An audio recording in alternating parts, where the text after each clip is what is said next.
Hello ನಮಸ್ತೆ, ನಾನು doctor Sadananda Rao, neuro clinical psychologist and biostimulation laser specialist. ನೋವುಗಳು ಸಾಮಾನ್ಯವಾಗಿ ಎಲ್ಲರೂ ಒಂದಲ್ಲ ಒಂದು ನೋವುಗಳನ್ನು ಒಂದಲ್ಲ ಒಂದು ದಿವಸ ನಾವು ಅನುಭವಿಸಲೇಬೇಕು. ಸುಮಾರು ಒಂದು 40 ವರ್ಷ 30 ವರ್ಷ ದಾಟಿದ ನಂತರದಲ್ಲಿ ನಮಗಿರತಕ್ಕಂತಹ ಸಣ್ಣ ಪುಟ್ಟ ನೋವುಗಳು ಕೂಡ ವಾಸಿಯಾಗಲಿಕ್ಕೆ ತುಂಬಾ ಸಮಯ ತೆಗೆದುಕೊಳ್ಳುತ್ತೆ. ಯಾಕೆ ಅಂತ ಹೇಳಿದ್ರೆ ನಮ್ಮ ಇಮ್ಯೂನ್ ಸಿಸ್ಟಮ್ ಅಂತ ಹೇಳ್ತೀವಿ. ಇಮ್ಯೂನ್ ಸಿಸ್ಟಮ್ ನಮಗೆ ಹೋಗ್ತಾ ಹೋಗ್ತಾ ವೀಕ್ ಆಗೋದ್ರಿಂದ ನಮಗೆ ಈ ನೋವುಗಳು ವಾಸಿ ಆಗ್ತಕ್ಕಂಥದ್ದು ಸ್ವಲ್ಪ ಡಿಲೇ ಆಗ್ತಾ ಹೋಗುತ್ತೆ. ಅಂದ್ರೆ ಅದು ಸ್ವಲ್ಪ ಸಮಯವನ್ನ ತೆಗೆದುಕೊಳ್ತಾ ಹೋಗುತ್ತೆ. ನೋವುಗಳು ಬಂತು ಅಂತ ಹೇಳಿದ್ರೆ ಎಲ್ಲರೂ ಫಸ್ಟ್ ಥಾಟ್ಸ್ ಅಂತ ಹೇಳಿದ್ರೆ ಏನು ಅಂದ್ರೆ ಒಂದು ಪೇನ್ ಕಿಲ್ಲರ್ ತಗೊಳ್ಳೋದು, ನೋವಿನ ಮಾತ್ರೆಯನ್ನ ತಗೊಳ್ಳೋದು, ಅಥವಾ ಸ್ಟಿರಾಯ್ಡ್ ಇಂಜೆಕ್ಷನ್ ಅನ್ನ ತಗೊಳ್ಳೋದು. ಇನ್ನೂ ಜಾಸ್ತಿ ಆಯ್ತು ಅಂತ ಹೇಳಿದ್ರೆ ನಾವು ಸರ್ಜರಿಯನ್ನ ಮಾಡಿಸ್ಕೊಳ್ಳೋದು. ಅದರ ಬದಲಾಗಿ ಬಯೋಸ್ಟಿಮ್ಯುಲೇಷನ್ ಲೇಸರ್ನಿಂದ ನಮಗೆ ಬಂದಿರತಕ್ಕಂತಹ ನೋವುಗಳನ್ನ ಸ್ವಾಭಾವಿಕವಾಗಿ ಗುಣಪಡಿಸಿಕೊಳ್ಳಬಹುದು ಅಂತಕ್ಕಂಥದ್ದಕ್ಕೆ ಈ ಬಯೋಸ್ಟಿಮ್ಯುಲೇಷನ್ ಲೇಸರ್ ಚಿಕಿತ್ಸಾ ವಿಧಾನ ತುಂಬಾ ರಿಸಲ್ಟ್ ಅನ್ನ ನಮ್ಗೆ ಇವತ್ತು ಕೊಡ್ತಾ ಇದೆ. ತುಂಬಾ ಜನರು ನಮ್ಗೆ ಇದ್ರ ಬಗ್ಗೆ ಚಿಕಿತ್ಸೆಯನ್ನ ಪಡೆದು ನಮ್ಗೆ ಇಂಟರ್ವ್ಯೂಗಳನ್ನ ಕೊಡ್ತಾ ಇದ್ದಾರೆ. ನೋಡಿ, ಯಾವುದೇ ಒಂದು ನೋವುಗಳು ಒಂದು ದಿವಸ 2 ದಿವಸಕ್ಕೆ ಬರೋದಿಲ್ಲ. ಅದು ಇವತ್ತು ಸ್ಟಾರ್ಟ್ ಆದ್ರೆ ಸುಮಾರು ಒಂದು 6 ತಿಂಗಳವರೆಗೆ ಕಂಟಿನ್ಯೂಸ್ ಆಗಿ ನಮ್ಗೆ ನೋವು ಬರ್ಲಿಕ್ಕೆ ಶುರು ಆಯ್ತು ಅಂತ ಹೇಳಿದಾಗ ನಾವು ಅದನ್ನ ಕ್ರಾನಿಕ್ ಪೇನ್ ಅಂತ ಹೇಳ್ತೀವಿ. ಅದನ್ನ ನಾವು ನಗಣ್ಯ ಮಾಡಬಾರ್ದು. ಅದಕ್ಕೆ ನಾವು ಸರಿಯಾದಂತ ಚಿಕಿತ್ಸೆಯನ್ನ ಪಡಿಬೇಕು. ಇವತ್ತೇನಾಗಿದೆ ಅಂತ ಹೇಳಿದ್ರೆ, ನಾವು ತಿಂತಕ್ಕಂತ ಆಹಾರವು, ನಾವು ಉಸಿರಾಡ್ತಕ್ಕಂಥ ಗಾಳಿ, ಕುಡಿತಕ್ಕಂಥ ನೀರೇ ಶುದ್ಧವಿಲ್ಲದೆ ಅಂತ ಪರಿಸ್ಥಿತಿಯಲ್ಲಿ ನಾವು ಸ್ಟಿರಾಯ್ಡ್ ಇಂಜೆಕ್ಷನ್ ಮಾತ್ರೆಗಳ ಮರೆ ಹೋಗ್ತಾ ಬಂದ್ರೆ ನಮ್ಮ ಆರೋಗ್ಯ ಅಂತಕ್ಕಂಥದ್ದು ದಿನ ದಿನ ಕ್ಷೀಣಗೊಳ್ತಾ ಹೋಗುತ್ತೆ. ಇದರ ಬದಲಾಗಿ ಬಯೋಸ್ಟಿಮ್ಯುಲೇಷನ್ ಲೇಸರ್ ಚಿಕಿತ್ಸೆ, ಲೇಸರ್ ಅಂದ್ರೆ ಭಯ ಪಡೋದು ಬೇಡ. ಲೇಸರ್ ಸಾಮಾನ್ಯವಾಗಿ ಲೇಸರ್ ಅಂತ ಹೇಳಿದ ಕೂಡ ಸುಟ್ಟು ಬಿಡುತ್ತೇನೋ, ಚುಚ್ಚು ಬಿಡುತ್ತೇನೋ, ಅಥವಾ ನಮ್ಗೆ ಇನ್ನೇನಾದ್ರೂ ಚರ್ಮವನ್ನ ಕಪ್ಪು ಮಾಡಿಬಿಡುತ್ತೇನೋ ಅಂತಕ್ಕಂತಹ ಹಲವಾರು ತಪ್ಪು ನಂಬಿಕೆಗಳು ನಮ್ಮಲ್ಲಿದೆ. ಖಂಡಿತ ಸುಳ್ಳು.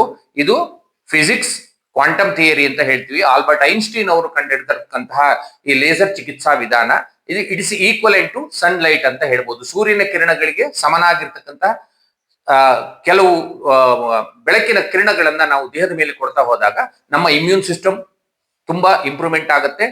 ಜೊತೆಗೆ ರಕ್ತ ಸಂಚಾರ ಇಂಪ್ರೂವ್ಮೆಂಟ್ ಆಗುತ್ತೆ. ATP ಪ್ರೊಡಕ್ಷನ್ ಅಂತ ಹೇಳ್ತೀವಿ. ಸೋಡಿಯಂ ಮತ್ತೆ ಪೊಟ್ಯಾಷಿಯಂ ಅನ್ನು ಕೂಡ ಬ್ಯಾಲೆನ್ಸ್ ಮಾಡುತ್ತೆ.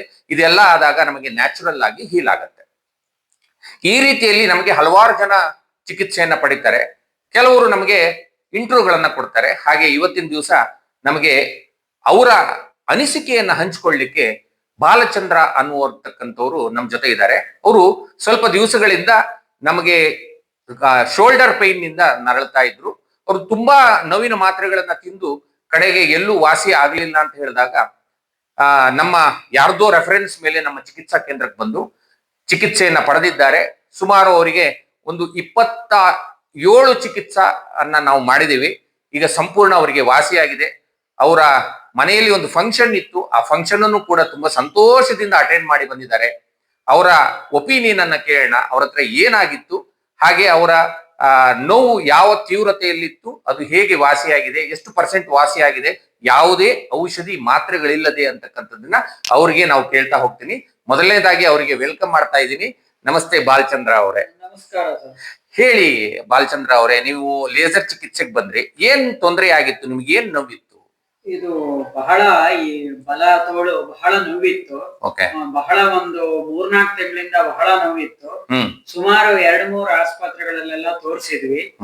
ಮಾತ್ರೆ ಔಷಧಿಗಳೆಲ್ಲ ಬರ್ಕೊಟ್ರು, ಏನೂ ಪ್ರಯೋಜನ ಆಗ್ಲಿಲ್ಲ. ನಾನು ಇಲ್ಲಿ ದೇವಸ್ಥಾನದಲ್ಲಿ ಅರ್ಚಕನಾಗಿ ಕೆಲಸ ಮಾಡ್ತಾ ಇದ್ದೀನಿ. ನಮ್ಮ ಮುಖ್ಯ ಅರ್ಚಕರು ಇಲ್ಲಿಗೆ ಹೇಳಿ ಕಳ್ಸಿದ್ರು, ಈ ಟ್ರೀಟ್ಮೆಂಟ್ ತಗೊಂಡ್ರೆ ವಾಸಿ ಆಗತ್ತೆ ಅಂತ ಹೇಳಿ. ಹಾಗೆ ಇಲ್ಲಿ ಬಂದು ಟ್ರೀಟ್ಮೆಂಟ್ ತಗೊಳ್ತಾ ಇದ್ದೀನಿ. ಸಾಮಾನ್ಯ ಒಂದು 80% ಅಷ್ಟು ನೋವು ಕಡಿಮೆ ಆಗಿದೆ. ಸರಿ. ಈಗ ಮೊದಲು ನಿಮ್ ಕೈ ಎತ್ತಲಿಕ್ಕೆಲ್ಲ ತುಂಬಾ ಕಷ್ಟ ಆಗ್ತಿತ್ತು. ತುಂಬಾ ಈ ಬಲ ತೋಳು ಬಹಳ ನೋವ್ತಾ ಇತ್ತು. ಸೆಳೆತವೂ ಇತ್ತ ಕೈಯಲ್ಲಿ? ಸೆಳೆತ, ಇವೆರಡು ಬೆಟ್ಟು ಬಹಳ ಸೆಳೆತಾ ಇತ್ತು. ಜೋಮ್ ಹಿಡಿತಿತ್ತು. ಈಗ 3/4% ಕಡಿಮೆ ಆಗಿದೆ. ಕತ್ತಿನಿಂದ ನೋವು ಬರ್ತಿತ್ತ ನಿಮ್ಗೆ? ಹೌದು. ಎಕ್ಸ್ರೇ ತೆಗ್ಸಿದ್ರು ಡಾಕ್ಟ್ರು. ಈ ಕತ್ತಿನಲ್ಲಿ ಏನೋ ಆರ್ಥೋರೈಟಿಸ್ ಆಗಿದೆ ಅಂತ ಹೇಳಿದ್ರು. ಅದಕ್ಕೆ ಸರ್ವೈಕಲ್ ಸ್ಪಾಂಡಲೈಟಿಸ್ ಅಂತ ಹೇಳಿದ್ರು. ಅದೆಲ್ಲ ಟ್ರೀಟ್ಮೆಂಟ್ ಮಾಡ್ತಾ ಇದ್ದಾರೆ. ಹಾಗಾಗಿ ನೋವು ಬಹಳ ಕಡಿಮೆ ಆಗಿದೆ ಈಗ. ಸರಿ, ಈಗ ನೀವು ಇಲ್ಲಿ ಬಂದ ಮೇಲೆ ಏನಾದ್ರೂ ಔಷಧಿ ಪೇನ್ ಕಿಲ್ಲರ್ ಗಳನ್ನ ಏನಾದ್ರು ತಗೊಂಡ್ರ? ಏನು ತಗೊಂಡಿಲ್ಲ. ಯಾವುದೇ ರೀತಿಯ ಪೇನ್ ಕಿಲ್ಲರ್ಸ್ ಅನ್ನು ತಗೊಂಡಿಲ್ಲ? ಯಾವುದೇ ರೀತಿಯ ಪೇನ್ ಕಿಲ್ಲರ್ ತಗೊಂಡಿಲ್ಲ. ಅಥವಾ ಲೇಸರ್ ತಗೊಳ್ಳುವಾಗ ನಿಮ್ಗೆ ಏನಾದ್ರು ನೋವು ಆಗಿದ್ದು, ಚುಚ್ಚಿದ್ದು, ಅಥವಾ ಏನಾದ್ರು ಉರಿ ಆಗಿದ್ದು, ಲೇಸರ್ ಇಂದ ಏನಾದ್ರು ಸೈಡ್ ಎಫೆಕ್ಟ್ಸ್ ಆಗಿದ್ದಿದ್ಯಾ? ಇಲ್ಲ, ಅದು ಯಾವ ತರದ್ದು ಏನು ನೋವಿಲ್ಲ. ಯಾವ ರೀತಿ ತೊಂದರೆಯೂ ನಿಮ್ಗೆ ಆಗ್ಲಿಲ್ಲ? ಏನು ಆಗಿಲ್ಲ. ಓಕೆ, ನಿಮ್ಮ ಜೋಮು ಕೈಯಲ್ಲಿ ಬರ್ತಕ್ಕಂತ ನೋವು, ಕೈ ಎತ್ತಕ್ ಆಗ್ತಿರ್ಲಿಲ್ಲ, ಆ ನೋವೆಲ್ಲ ಕಡಿಮೆ ಆಗಿದೆ? ಹಾಗೆಲ್ಲ ಕಡಿಮೆ ಆಗಿದೆ. ಓಕೆ, ಈ ನೋವು ನಿಮ್ಗೆ ಕಡಿಮೆ ಆಗ್ಲಿಕ್ಕೆ ಶುರುವಾಗಿ ಎಷ್ಟು ಸಮಯದಿಂದ, ಎಷ್ಟು ಸೆಷನ್ ನಿಂದ ನಿಮಗೆ ಗೊತ್ತಾಗ್ಲಿಕ್ಕೆ ಶುರುವಾಯ್ತು?